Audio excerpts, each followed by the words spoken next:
Technically, the religious are becoming the pagans again. This may be surprising to many, but the political and ruling class are mostly irreligious.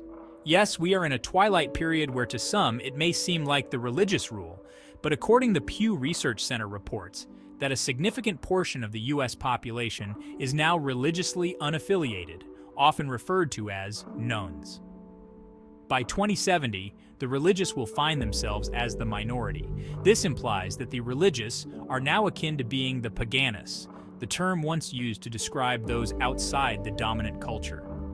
In the same way that the term paganus originally referred to those in rural areas beyond the urban centers of power, the religious today find themselves outside the secular mainstream that dominates the political and cultural spheres, similar to those used by the once Roman Empire.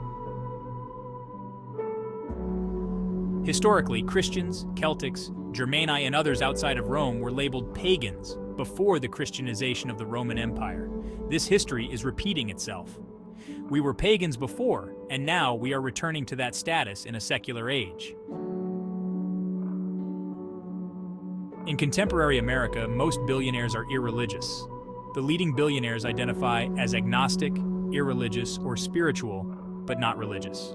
While politicians might outwardly appear religious, their financial backers and support networks are predominantly secular. The media, which often promotes a secular worldview, tends to feature anti-religious content while avoiding religious sectarianism, that is, views where religion's extremism appears and shows division, while the irreligious zeitgeist appears as place of neutrality.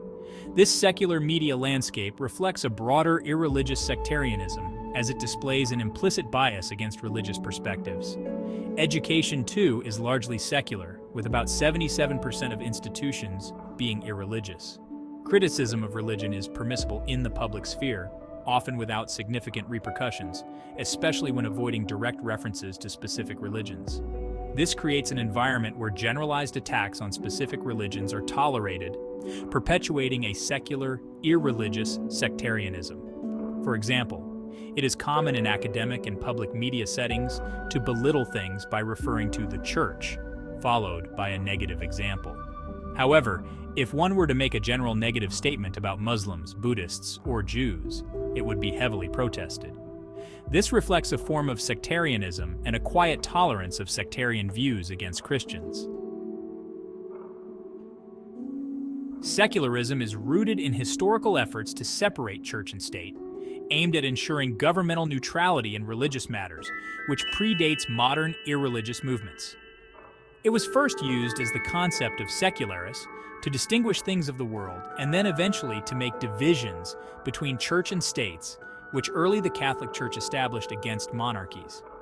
Secularism today is supposed to promote inclusivity and protects the rights of all individuals, whether religious or irreligious, by advocating for a neutral public sphere. Legal frameworks in various countries, such as the First Amendment in the United States, enshrine secularism to maintain this neutrality.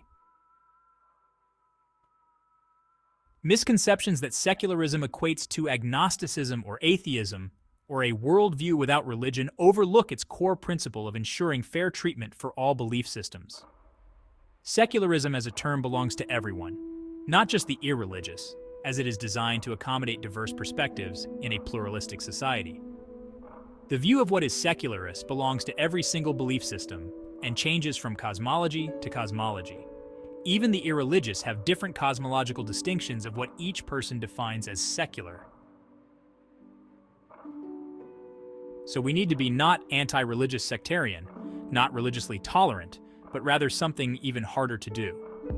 We need to welcome civil discourse of what is commonly secular between all of us and what we can do to bring that harmoniously.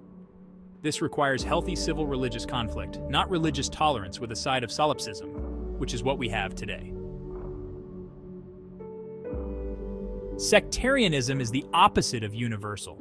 Sectarianism looks to focus on the division instead of where we all intersect and where we can all learn from each other in healthy civil conflict instead of non-conflicting tolerance.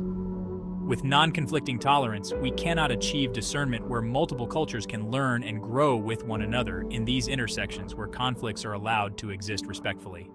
The solution to the challenges of multiculturalism and the coexistence of diverse religious and cultural groups lies in mutual recognition and respect, fostering open and respectful dialogue, and redefining secularism to be more inclusive.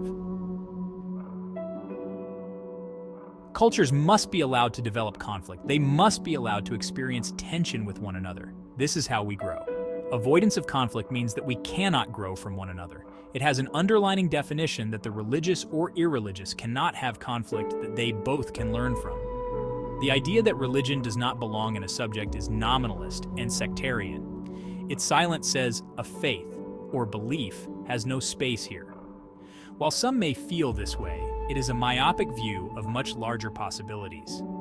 Further implying someone's belief has no place in any circle is divisive and many times has quiet intolerance aligned to it.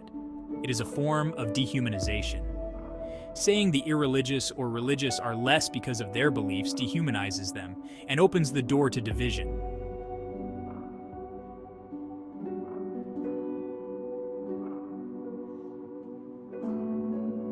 The importance of recognizing and respecting the distinct identities of different groups promotes a sense of belonging and equal dignity.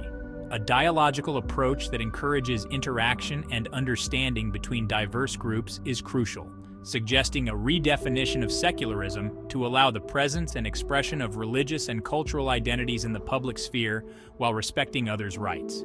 Additionally, shared public spaces that facilitate social cohesion and flexible, inclusive policies that accommodate diverse needs and practices are essential. By promoting these principles, societies can better navigate multicultural complexities and achieve harmonious coexistence.